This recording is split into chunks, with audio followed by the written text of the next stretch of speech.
Thank you and welcome to the show today. The topic today is from school to prison, breaking the pipeline. And we have with us to talk about the topic from school to prisons and breaking the white pipeline, Pastor KWalker. And Pastor KWalker has with him today Ms. Rashida Fatuga and Ms. Sharika Hughes, both individuals that play a very, very significant role in terms of the topic that we are talking about today. And so, Pastor Walker, let's start off by having you, as well as Ms. Hughes and Ms. Fatuga, give us some information about your background, your education, and some of your experiences, and then we'll be able to get into the topic, perhaps by the second part of this show, dealing with the efforts from from school to a prison and how we might break that pipeline. Let's start off with you. Okay, Dr. Haney, first of all, let me thank you for allowing us the opportunity to come on your show and to share some information. I think it's going to be of valuable importance to your listening audience. My name is Pastor Kelvin Walker. I pastor the Hands of God Christian Church. We're located in East Nashville on North 2nd Street.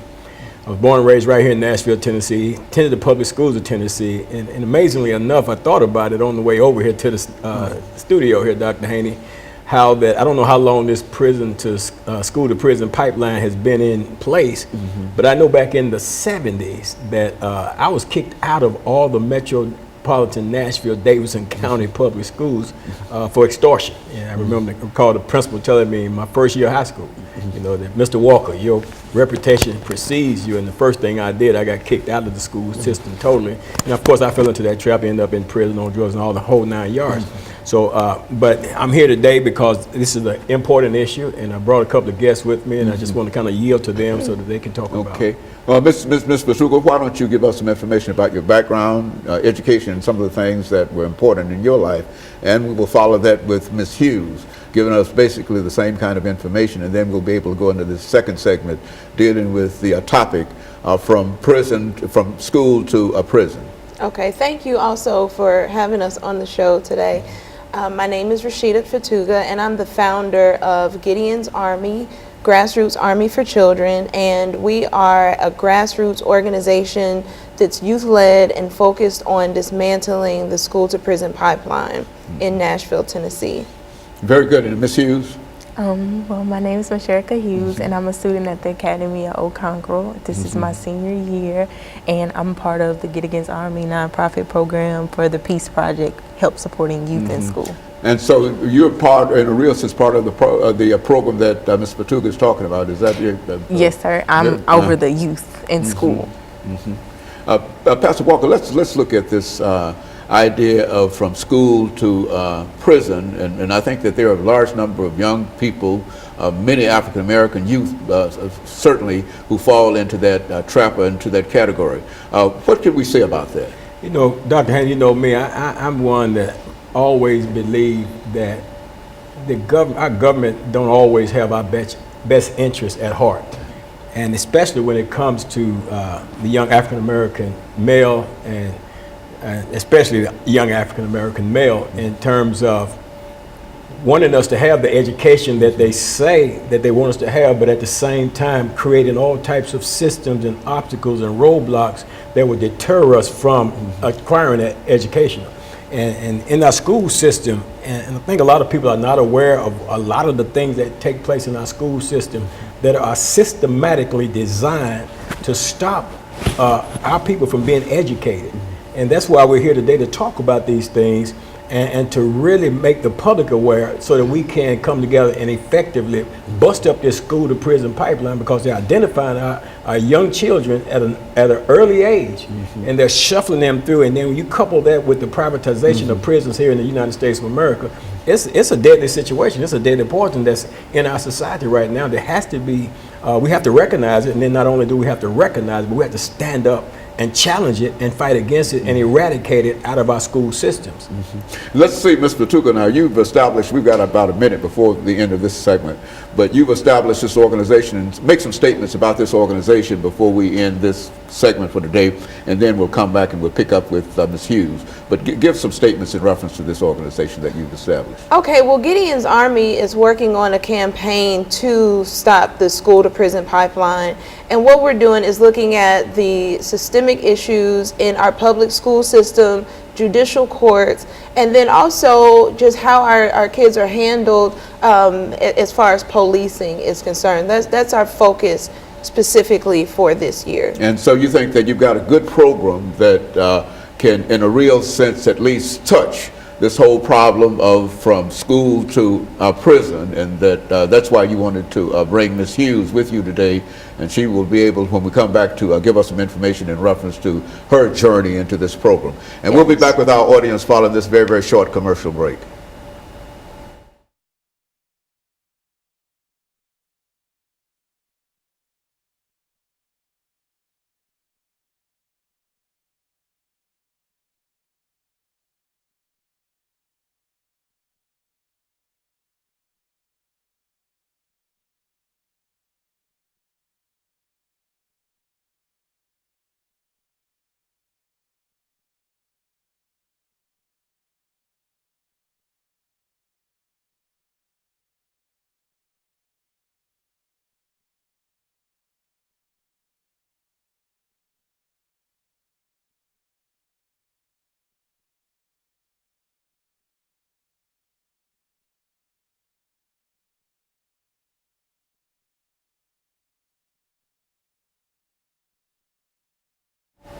Thank you, and welcome back to the second segment of the show for today. We're talking to Pastor Walker, Ms. Fatuga, and Ms. Hughes in reference to from school to prison, breaking the pipeline. Pastor Walker, I think that we've talked about the revolving door situation for a long time, but now I think the idea here is from school to prison, and then you go in prison, and then you come back and get involved in the revolving door. Absolutely. I think in a real sense. Ms. Hughes, let's have you to talk about your journey to this organization that has been established by Ms. Fatuga, and how you feel that it has helped you and those that you work with or those around you. Okay, well, I got involved in Get Against Army through my brother, which makes me passionate about it. He was murdered in 2011. He was a very troubled student, and he didn't have the opportunity to experience the things I got to experience. I was very different. I was passionate about school. I always wanted to get out, so I did everything positive that I could think of with the help of others to just get out of the neighborhood I was in, the people who were involved with it. And I had experienced something my junior year of high school, which I've never been in trouble. And soon I got in trouble. It was like everyone who helped me and supported me to be different and to experience different things, they dropped me. And I wasn't able to go to Nashville public school anymore, and I was put in an alternative school, so it's like I was stereotyped, like I was a bad student, but I wasn't. I was good. I did everything from the beginning to prove to everyone that I was different, and everyone knew that. So when Get Against Army came about with Rashida Fatuga, and I knew there was other students out there who were being pushed out of school, who it was their first offense, but it was zero tolerance in school, they didn't get a chance to express their feelings or how they felt, and when they fought about how they felt and how they got in the situation, they were just looked down upon because it didn't matter, because they didn't have a voice. So joining with Get Against Army, I have been able to meet people from Vanderbilt, Fisk University, TSU, so it's just like a huge diversity of people who've got in trouble, different race, it really didn't matter. And we just all got to come together and just express our experience of like how Get Against Army would help us, or how we could help other students who've been pushed out of school. And that's really just been our main goal, of helping youth stay in school, staying positive, being supportive, on helping them just experience different things without being stereotyped. So Ms. Fatuga, you established this organization, Get Against Army. Well, now, what prompted you, what motivated you to think of an organization like this, and tell us something about the successes that you've had in reference to this organization? Okay, well, my motivation is, number one, I was a Metro public school teacher for 7 years. I taught in the Edge Hill community, and I loved being in the classroom, but I did see, as my students got older, you know, just keeping in touch with them over the years, they ended up being pushed out of schools. They didn't love school like they used to, incarcerated, murdered.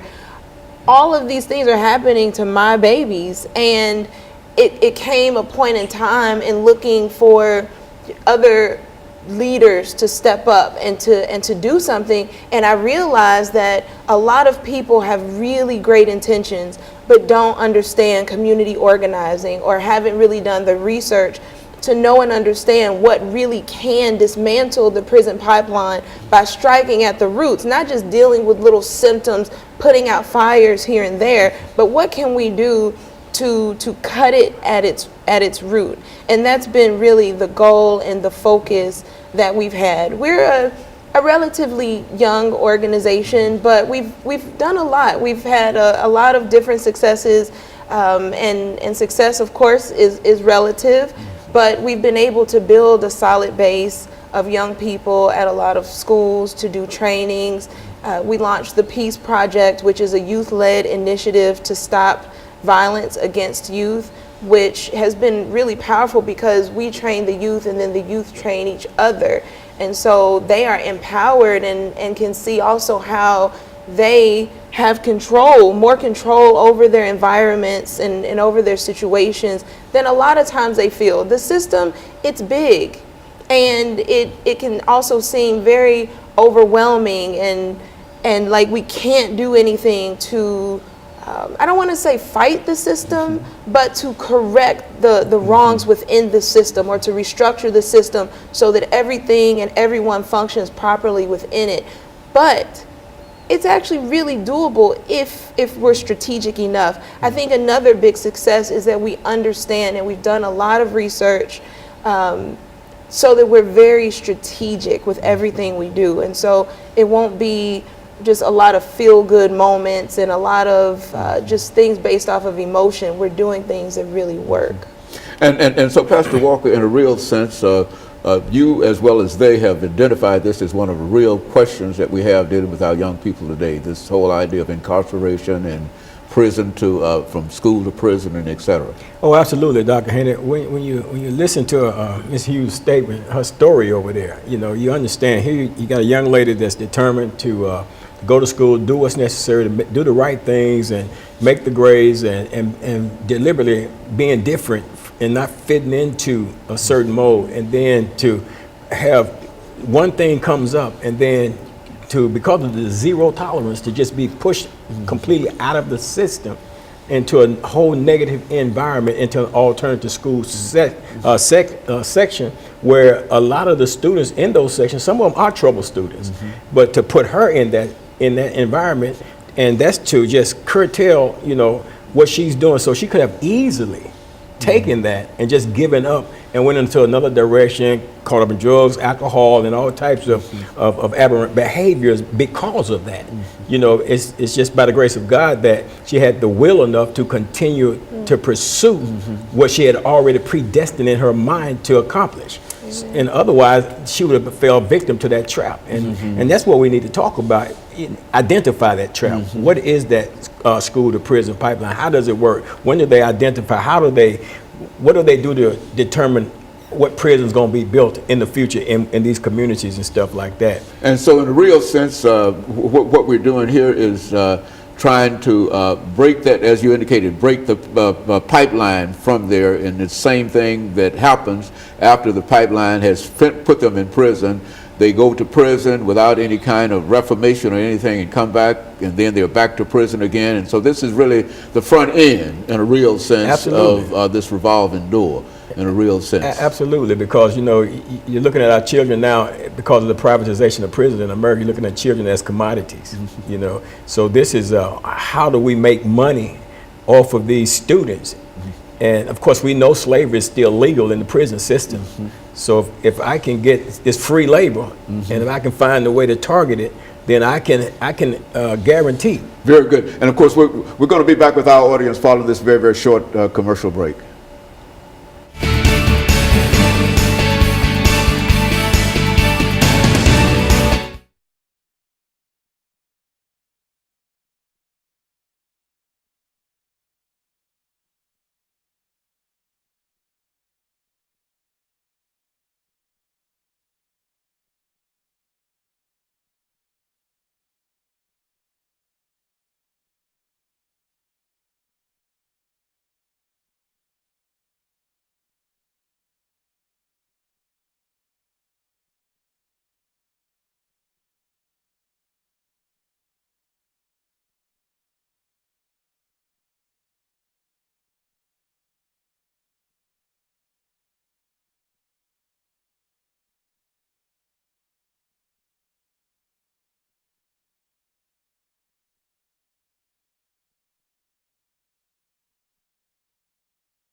Thank you and welcome back to the final segment of the show for today. We're talking to Pastor Walker, Ms. Fatuga, and Ms. Hughes in reference to from school to prison. The pipeline is being broken here today in terms of the information that we're receiving about some of the events that eventually will take young people into prisons, even out of the school system. And of course, Ms. Hughes, let's see if we can pick up with you, because I think that you mentioned something that was very revealing in terms of how your life simply changed and whatever. And so if you don't mind, let's talk about that for a few minutes and have Ms. Fatuga to sort of to bring to some kind of resolution in terms of why she feels that what she's doing has helped you.